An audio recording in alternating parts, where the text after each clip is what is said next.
एक गांव में शारदा और अनामिका सास बहू रहा करती थी। शारदा का बेटा रमेश का फलों का व्यापार था। शारदा अपने बेटे को उसके काम में मदद करती थी। अनामिका घर पे ही रहती थी और उनके लिए खाना बनाया करती थी। अनामिका चाहती थी कि वो अपने पति रमेश को उनके काम में मदद करे, पर उसकी सासू माँ शारदा अपनी बहू अनामिका को व्यापार में घुसने नहीं देना चाहती थी। तभी एक दिन रमेश कहता है, माँ, हमारा व्यापार अच्छा चल रहा है और अभी महीने का अंत है। सभी लोग आके आम की मांग कर रहे हैं। गर्मी है ना, इसलिए। हाँ बेटा, तुमने सही कहा है। अभी तो बहुत समय है आम के लिए। कुछ दिन और इंतजार हमें करना पड़ेगा। ठीक है माँ। अरे ओ अनामिका, जल्दी आके खाना निकालो। हाँ सासू माँ, आ रही हूँ। क्या हुआ, इतनी देर क्यों हो रही है? आज मैं मंदिर चली गई थी माँ जी, इसीलिए मुझे थोड़ी देर हो गई। रास्ते में एक स्वामी जी को मैंने ध्यान करते हुए देखा। कई लोग उनके पास जाके वर मांग रहे थे। मैं भी वहाँ गई, इसीलिए थोड़ी देर हो गई। तुमने कुछ वर नहीं मांगा अनामिका? नहीं जी, मैंने कोई आशीर्वाद नहीं मांगा उनसे, पर उन्होंने खुद से मुझे एक आम दिया और कहा कि ये आम मेरी जिंदगी पूरी तरह बदल देगी। तुम ये सारी बातों पे भी विश्वास करती हो? ठीक है, जल्दी खाना परोसो। इस तरह शारदा और रमेश अनामिका की बातों पे ज्यादा ध्यान नहीं देते हैं और वो अपने अपने काम में लग जाते हैं। स्वामी जी ने जो आम दिया था वो अनामिका ले जाके पूजा के कमरे में रख देती है। इसी तरह एक हफ्ते निकल जाते हैं। क्योंकि दाल चावल के भाव बढ़ रहे थे, इसीलिए लोग आम के भी भाव बढ़ा देते हैं। इसीलिए लोग अब फल खरीदना भी कम कर देते हैं। धीरे धीरे व्यापार भी धीमा हो जाता है। शारदा और रमेश बहुत दुखी हो जाते हैं क्योंकि उनका व्यापार बहुत धीमा हो चुका था। अब हम कोई व्यापार ही नहीं कर सकते माँ। ऐसा क्यों सोच रहे हो? पहले अपनी सोच को थोड़ा अच्छा बनाओ। अब क्या सोच रही हो माँ? इस गर्मी में हम सिर्फ आम ही बेच सकते हैं बाजार में, बस। हाँ बेटा, अब हमें आम का व्यापारी करना होगा। उसी का बंदोबस्त करो। ठीक है माँ। रमेश जाके व्यापार के लिए सारा बंदोबस्त करने लगता है। तभी अनामिका पूजा वाले कमरे में जाती है जो पूरे आम से भरा हुआ था। ये देखकर अनामिका आश्चर्य हो जाती है। जल्दी से वो जाके शारदा और रमेश को लाके वो कमरा दिखाती है। उस कमरे में उतना आम देखकर रमेश भी बहुत आश्चर्य हो जाता है, पर शारदा थोड़ी भी आश्चर्य नहीं होती है। ये कोई अजूबा नहीं है, इसमें आश्चर्य होने का क्या है बताओ? अरे बेटा, व्यापार कैसे करना है वो सोचो। चलो मेरे साथ।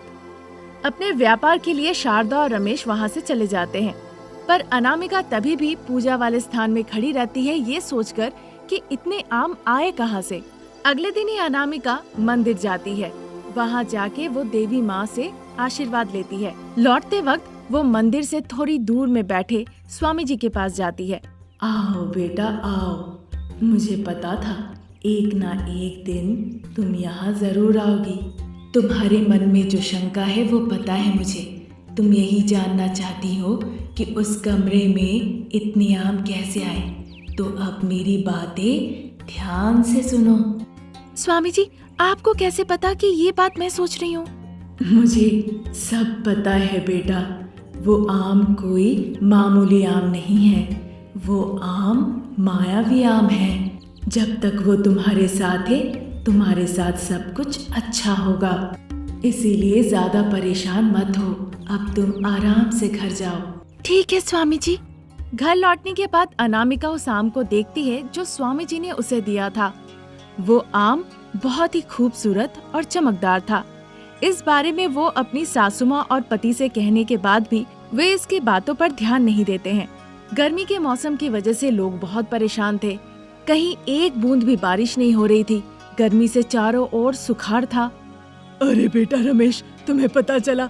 वो रानी का पति था ना, नटराज, बेचारा आज खेत में उसने आत्महत्या कर ली। हाँ माँ, पता चला। बारिश ना होने की वजह से उसके सारे फसल सूख गए। गर्मी की वजह से पूरी जमीन उसकी फट गई। बेचारा लोगों के पास उधार मांग रहा था, पर किसी ने पैसे नहीं दिए। घर नहीं चला पा रहा था।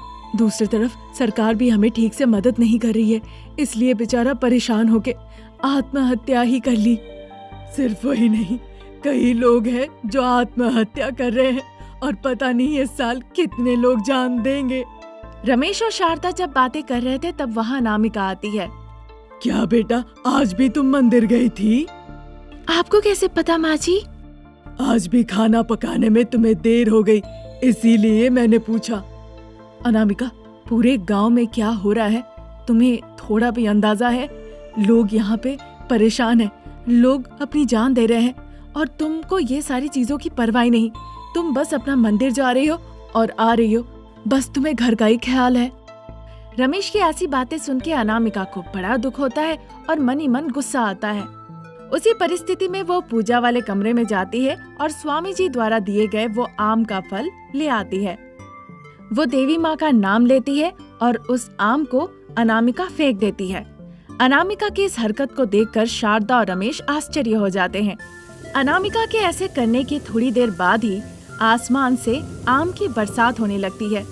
आम के बरसात के साथ साथ आसमान से बारिश भी होने लगती है और वो जगह पानी से भर जाता है। आम के बरसात की वजह से वहाँ का पूरा पानी मैंगो जूस में बदल जाता है।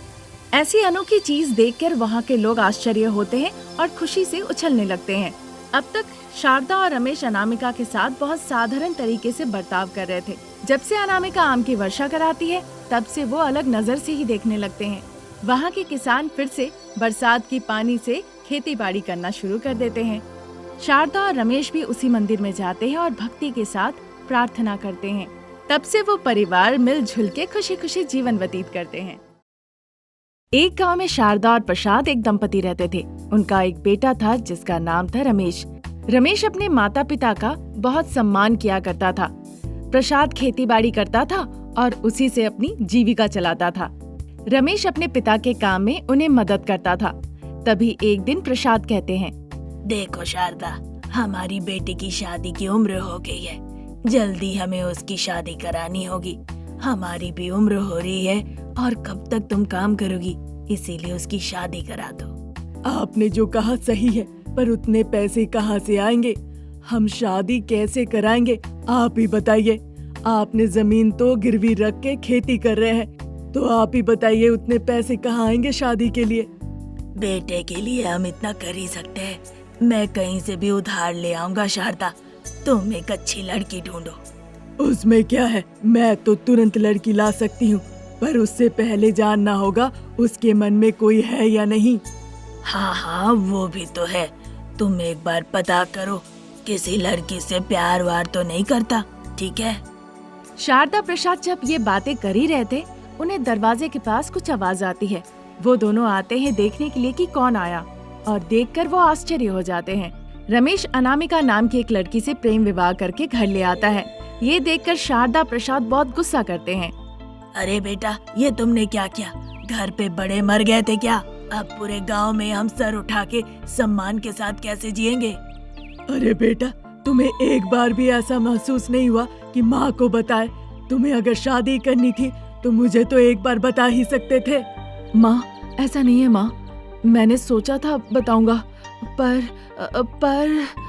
तो क्या बिल्ली रास्ता काट दी, या फिर सोचा कि बताने की जरूरत ही नहीं है? अरे नहीं नहीं पिताजी, ऐसी बातें मत कहिए। मैं इससे बहुत दिनों से प्यार करता हूँ। इसका नाम अनामिका है, पड़ोस के गांव की लड़की है, पर ये कभी गांव में नहीं रही। पढ़ाई के लिए ये शहर में ही पली बड़ी।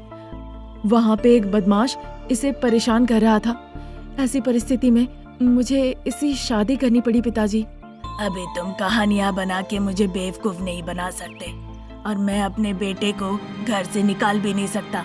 अंदर आओ। आओ आओ, बहुत हो गया, अब अंदर दोनों आ जाओ। ऐसा कहकर शारदा उन दोनों को घर के अंदर ले आती है। अनामिका और रमेश अपने कमरे में चले जाते हैं। उस रात पूरे घर में सन्नाटा छाया हुआ था। कोई एक दूसरे से बात नहीं कर रहे थे। इसी तरह कुछ हफ्ते निकल जाते हैं। पूरा हफ्ता शारदा और प्रसाद अनामिका से बातचीत नहीं करते हैं। तभी एक दिन प्रसाद कहते हैं, शारदा, समय निकलते जा रहा है और हम उधार चुका नहीं पा रहे हैं। दूसरी तरफ जमीन गिरवी पे रखी है, अगर वो हाथ से निकल गया तो हम कैसे जिंदा रहेंगे शारदा? अब चिंता मत कीजिए जी, सब ठीक हो जाएगा। आपने इस मामले में रमेश से बात की है क्या? अगर आप उसे बताएंगे तो वो भी तो कुछ सुझाव देगा, है ना?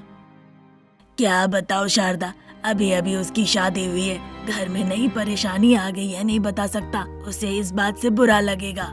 आप चिंता मत कीजिए, सब ठीक हो जाएगा। शारदा और प्रसाद इस तरह से दुखी होकर बातें कर रहे थे। जब वो दुखी हो रहे थे, अनामिका उनकी बातें सुन लेती है और उनके पास जाके कहती है, पिताजी, सासू माँ, क्या हुआ है? आप लोग क्यों परेशान हैं?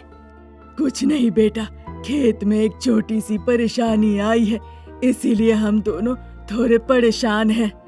उस बारे में हम रमेश से कुछ कह भी नहीं सकते, अभी अभी शादी हुई है, उसे भी बहुत बुरा लगेगा। आप बहुत चिंतित है पिताजी, क्या समस्या है? मुझे बताइए ना, हो सकता है मेरे सुझाव से आपको कुछ सहायता मिल जाए। बताइए ना पिताजी। कुछ खास नहीं, खेती बाड़ी लेके परेशानी है। आप जमीन के उधार को लेके परेशान है ना पिताजी?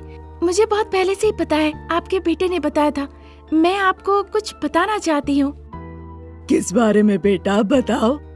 मैंने सुना था कि हमारी नींबू की खेत है, क्योंकि ठीक से दर नहीं मिला इसीलिए बिके नहीं। ये जो मैंने सुना, क्या ये बात सही है पिताजी? ऐसा नहीं, कोई अच्छे दर में नींबू खरीदता ही नहीं, इसीलिए ऐसे ही छोड़ दिया। फिर मैं वो नींबुओं को बेचूंगी और व्यापार करूंगी। आप मुझे एक मौका दीजिए। तुम कैसे इस व्यापार को अकेले संभालोगी, बताओ? आप इस बारे में बिल्कुल चिंता मत कीजिए पिताजी, मैं सब अकेले संभाल लूंगी, ठीक है? ठीक है, ध्यान रखना। इस तरह अनामिका और रमेश नींबू बेचने लगते हैं। पहले वो मामूली जगहों पे बेचा करते थे। फिर अनामिका को खबर मिलती है कहाँ ज्यादा नींबू खरीदा जाता है। फिर वो वहाँ जाके बेचने लगते हैं। उसके साथ जहाँ पूजा पाठ हो, शादी हो, गृह प्रवेश हो, वहाँ भी नींबू की डिलीवरी शुरू कर देती है। देखते ही देखते अनामिका की बढ़ोतरी हो जाती है और वो एक नए व्यापार में अपना कदम रख देती है। शाबाश बेटा, अपनी अक्लमंदी लगा के तुमने बहुत अच्छा काम किया। ये तो कुछ नहीं पिताजी, कल से मैं घर घर जाके नींबू की डिलीवरी करके आऊंगी। फिर देखिए, बाजार में नींबू का बहुत डिमांड है पिताजी।